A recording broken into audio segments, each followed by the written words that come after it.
Competitive exam ની અંદર અગાઉ પૂછાયેલો પ્રશ્ન કે ₹45,000 નું 9% ના દરે 219 દિવસનું સાદું વ્યાજ કેટલું થાય? એકદમ સિમ્પલ દાખલો છે. ચલો ચેક કરીએ કેટલું થાય તે. બરાબર.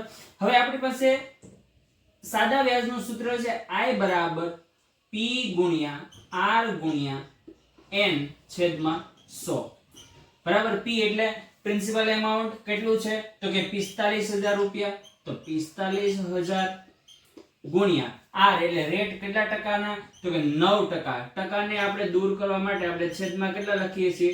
100 લખીએ છીએ. ગુણ્યા N એટલે કે સમયગાળો. કેટલા સમયગાળો? તો કે 219. જો વર્ષ આપેલા હોય વર્ષમાં તો કોઈ છેદમાં કંઈ આવવાનું નથી, પણ જો મહિના આપેલા હોય ને તો છેદમાં 12 આવે, અને દિવસ આપેલા હોય તો કુલ દિવસ એટલે કે કેટલા છે આપણે વર્ષના? તો કે 365 દિવસ. બરાબર. હવે આપણે આના છેદ ઉડાડીએ તો 0 થી 0 કેન્સલ થાય, 0 થી 0 કેન્સલ થાય. 219 એટલે 73 તેરી અને 365 એટલે 73 5. બરાબર. જો 73 થી 73 અહીંયા કેન્સલ થઈ ગયા.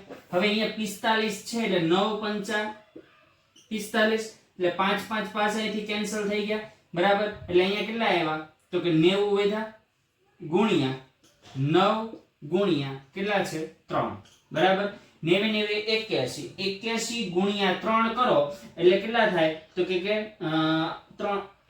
એકા 3 8 તેરી 24 અને 1 0 એટલે તમને સાદું વ્યાજ કેટલા દિવસનું સાદું વ્યાજ? તો કે 219 દિવસનું સાદું વ્યાજ કેટલું થાય? તો કે ₹2,430 તમારું શું થાય છે? સાદું વ્યાજ થાય.